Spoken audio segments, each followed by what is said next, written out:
Eddie Murphy doc on Netflix. I know I saw a little portion of an interview. I don't think I watched the whole thing, but maybe it was like a little clip where he said that they was trying to shoot it during the pandemic. That's during the SNL. Whenever that was, I've never watched SNL, so I don't know. Like, I didn't grow up watching SNL. I don't watch it now. I was watching Comedy View and other stuff. So I think he said when he came back, like I said, I don't know what year it was, so I'm guessing it was right before the pandemic. He came back and they were shooting the doc then, like following him during the journey of him doing SNL. And then obviously, I guess they had to stop because, it was COVID or whatever. So I wonder, when did they shoot him in the house? Because they could have did that during COVID. They could have shot him being in the house with COVID, just him in the house. It wasn't like a whole, you need a cameraman and stuff like that, but that was nothing for them to get tested. It ain't like you going around to these different places. He was just in his house. So I don't know. Like I said, I know the SNL portion was shot obviously whenever he did SNL, which was years ago. But I wonder when him and his house was shot, because like I said, they could have shot it there if that's what they wanted to do. And it was like him just going through pretty much his movies, slightly his career, but I feel like they skipped stuff. I was still kind of confused how he got his foot in the door. They was like, oh, he just was on this show, or did he just got SNL? They just made it seem like he just got it, but they didn't really talk us through how. I was kind of really confused. It was just like it skipped. It skipped, and I didn't understand how he got to that point. But like I like him talking about his childhood, his brother. That was good. Obviously his brother passed, and obviously his brother was close, and he missed his brother and all this stuff.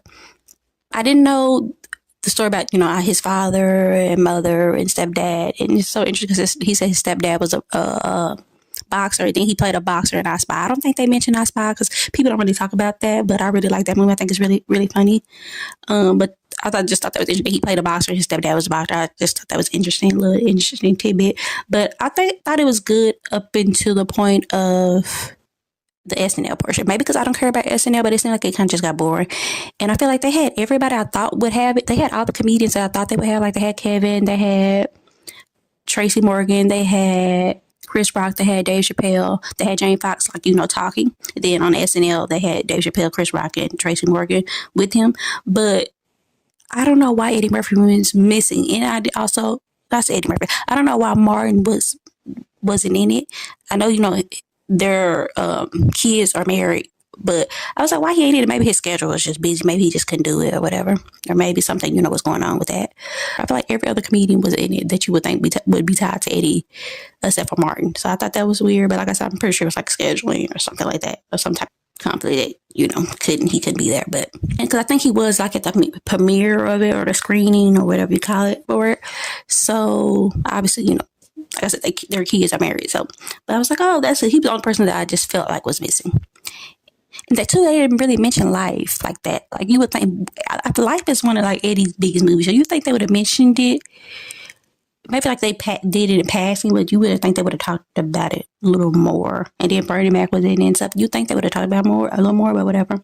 Like I said, I wish they would have told more, a little deeper stuff. Like I said, they really just touched on his movies. I don't know if that's like a really a doc. When I think about docs, I don't know if I really consider that. Like I said, I wish they would have dig deeper into some stuff. Like I did, like, he told personal stories about him having OCD. That was cool. Yeah, I wish too they would have talked more about like his first stand-up and second stand-up too. They did talk about it, but I'm saying I wish they would have like actually talked about like how it was filming it and his process of it, and even like Keenan Wayans. I wish they would have like talked about that too. Keenan Wayans went into, but like I said, I don't know, something going on with him health wise. I don't know what's like. We haven't really seen him, and then when they all got honored, he wasn't there. So I don't know what's going on with him. So I mean, I kind of get why I guess he wouldn't be there, but I wanted to know more. I left knowing more about his personal life, but I didn't leave knowing more about like his career. So I wanted to know more about his career and the journey of his career.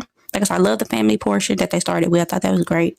But yeah, I just wanted to know more. So I think it was just him pretty much going down memory lane, which was like, I don't know if that's necessary or not, but it's Eddie Murphy, so it's good to see everything he has done. And then too, right after the doc, maybe it was on before the doc, but right after the doc, you see like all his movies. Pretty much they got like, obviously you can't have all of them because he have so many, but they had like a lot of his movies on Netflix. Like, hey, all the movies we talked about, y'all can go talk about it. That's a good business move. That's very smart. Like, so I don't know if it been on there, but they definitely pushed it forward, even if it had been on there. So I thought that was pretty good.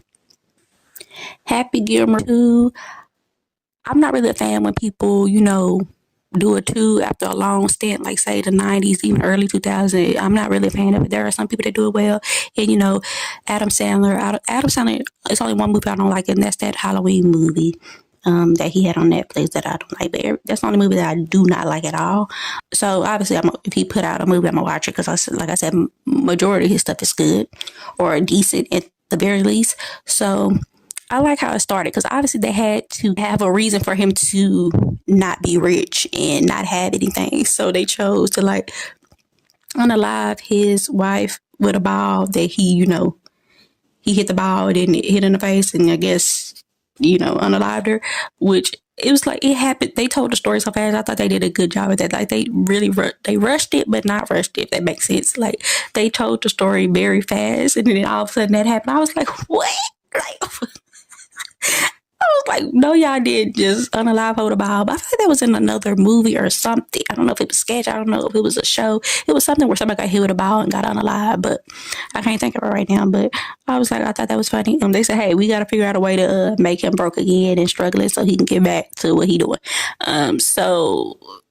And like to make him bad again, because obviously he was rich, so you had to find a reason to make him poor, and then he already was great at it, so you had to make a reason for him not to be great at it, because he was like depressed, so he had to make a reason for him not to be good at it anymore too. So them two things they had to do, and then they both tied in together well with the wife, so they did that good. Then he incorporated a couple people good too. Like he incorporated Lavelle, Crawford, and as a son. And then he incorporated who was that, Bad Buddy? I don't know. But he incorporated some new people, and then if you watch the movie, they did like flashbacks of like the first one and who the people were. I really did like that because it's like, child, if you ain't watched it, you're like, I can't quite remember this. So, but when they do the flashback, it makes you remember. So I like that they did that and saw the growth of it or the difference of it, or connecting the movies. That's how you connect the movies. So I thought that was good, the little flashbacks of the people. Obviously, I know who his wife is. She was his daughter in the movie, dance teacher, and she looked just like him. I'm like, dang, she looked just like him. That must be his real daughter. That's what I was thinking watching the movie. And then the girl that was in the AA meeting with them, she also looked like him. I'm like, dang, she looks so much like him. I'm like, dang, is that his daughter too? Then obviously after I looked it up, they both was his daughter. Obviously the one who played his daughter, that makes sense because that's his actual daughter and they look alike. But then the other one, I was like, okay. It was kind of weird because she looked something like him, but she wasn't playing his daughter. But then I guess he was kind of protecting her and being like a father figure-ish in the movie to her. So I guess that was cool too. But and then I don't know, because I was talking about the AA meeting. I don't know why his daughter was pouring the liquor in the trash and not in the sink. Because he was hiding liquor everywhere. So I don't know why she poured it. I don't know why that stuck out to me. Clearly, I watched it a while ago and I'm just not talking about it. And I remember that. I don't know why she was pouring it in the trash. That was funny to me.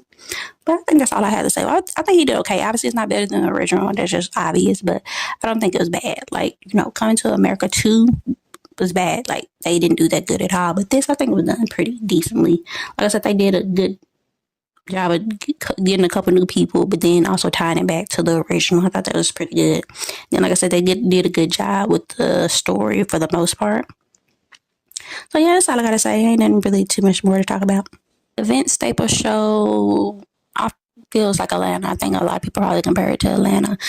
I feel like obviously the first season of Atlanta was really good. The second one was good too, but it was just so different. I feel like is doing the same blueprint.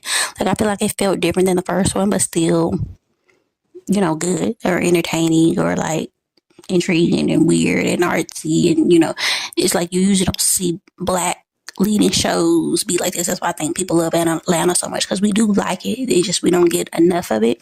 Like this artsy type, weird, entertaining, funny culture. Like it's like all these things tied in one we don't usually get.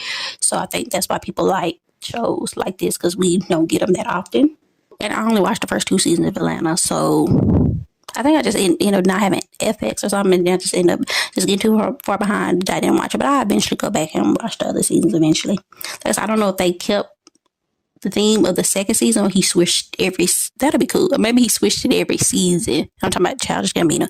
Maybe he switched it every season for a different feel. That would be interesting. Vince Staples show, I feel like obviously the first season was really good. It's really short. Like his stuff is really short and to the point. It really don't be that long, literally at all. It feel like the whole thing be under an hour. Maybe I'm being dramatic. Like I said, I'm saying under an hour, but it really be really, really quick. Like it be really quick watch. Like it ain't no reason where you shouldn't watch it all at once because it's just that quick. And maybe I'm sure maybe he like it that way, or maybe they don't want to give him that many episodes. I don't know, but it just feels so weird. Like what is going on? It's like entertaining but weird. Just like all this, like, and he loved tying in culture. I don't know if it just had this deep meaning. Like some stuff obviously is it just automatically gonna have a deep meaning or a different meaning, but overall I think it was just him incorporating all this different, like the mystery thing at the end, the dinner mystery, and then like obviously the Steve Harvey Suits thing and the OJ thing and the man, what do you call that car? What was the OJ car? I can't think of it right now. I'm so sorry. But then to him, the beginning one where he parked the car where he was supposed to park it, then they towed it. It's like, child, you can just park in a parking spot. Like, what the heck? I don't know. Maybe it's LA, so I don't know how it be. But I'm like, it's just a regular store. You can't find nowhere to park. But parking in front didn't got towed. It was like a lot of stuff with cars. It felt like that got towed. And then obviously they went to the rental car place, and then the OJ car. I feel like it was a car somewhere else too.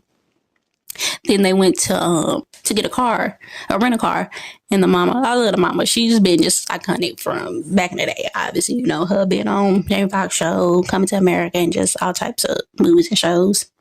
She just be funny, and then her and the daughter going back and forth was just hilarious. But the dude at the store that wanted him to listen to his music. I was like, what is going on? And then the dude said basically really he didn't like the music, so then they underlined him. I don't know why I thought we would see more of him, but then it was kind of just it. That was just like the end of the story. And then him fighting the dude, and then this random white dude came and then fought the dude. I'm like, it's just like, what is going on?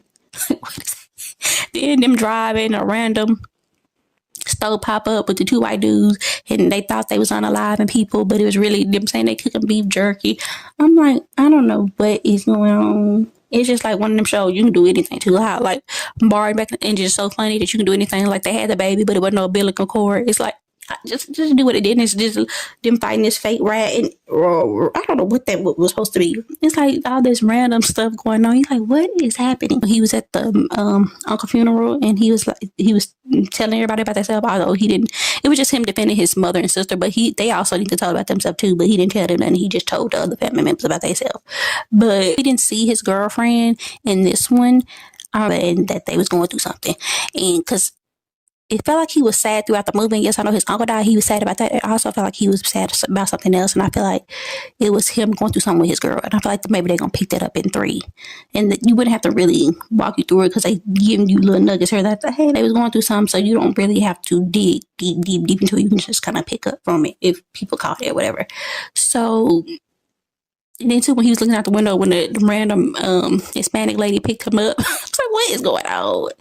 And then...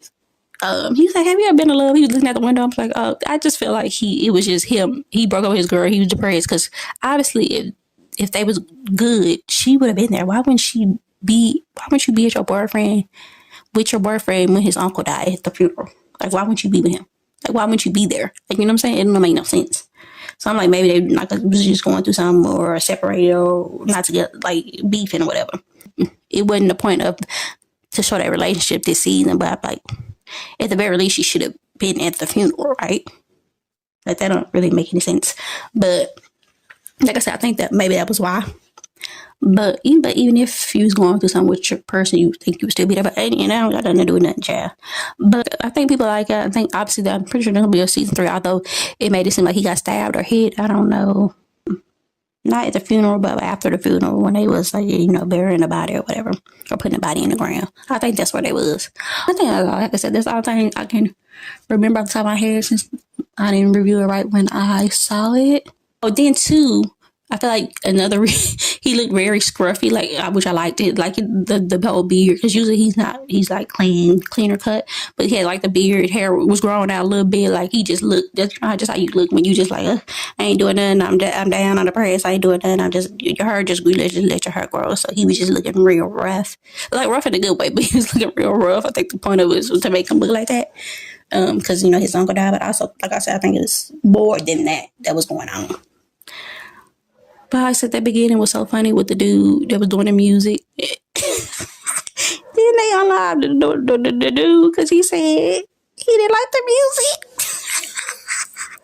I was like, what is going on? And then they ran the dude over.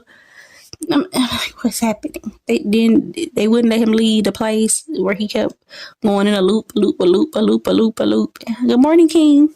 Grand Rising King. Like, what is going on? Like, when you just watch it just for entertainment purposes, it's funny. Like, I feel like people expect Vince to have like this deeper meaning, which I'm pretty sure was certain meanings to certain stuff. But I feel like he just really like being fun and incorporating different stuff from different places and genres and like culture. Like I said, like the OJ thing, the Steve Harvey thing and stuff like that. I think he just likes incorporating certain stuff and just kind of being all over the place. When you're a show like that, you literally can do whatever you want because it doesn't necessarily have to make sense when you do stuff like that. It just can be artsy and weird and just fun. Like, you don't really have to make sense. Like, you can tie it in here and there, but it don't really have to all, like I said, like the freaking gas station popped up out of nowhere. You know what I'm saying? Like, it don't have to necessarily make sense. It's just this fun, weird thing. Like, what's happening? The pickup with Pete Davidson, Eddie Murphy, and Keke Palmer, it started very slow. I was like, what is going on? Like, it started very slow. Then it started to pick up. Literally started to pick up. But it was cool. Like, compared to Eddie Murphy, like, Coming to America 2 wasn't good. The last Beverly Hills Cop wasn't good at all. Compared to that, this was okay. Like, it wasn't bad. You think it would have been funnier because Eddie Murphy and Pete Davidson? Like, I don't really know Pete Davidson funny, but I know he's a comedian.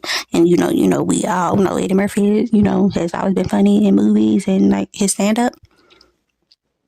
And then Keke Palmer is funny, too. So, it's like I said, it started weird. I was like, what's going on? But then it picked up, like I said. So, and then it had Eddie Murphy, I can't think of her name right now. I had her in it. That was a little funny. I don't even know if I have much to say about it, which is bad because it's Eddie Murphy, Pete Davidson, and Keke Palmer. Like, yeah, I don't know if I have much to say other than it started slow, it did start to pick up, and it wasn't bad.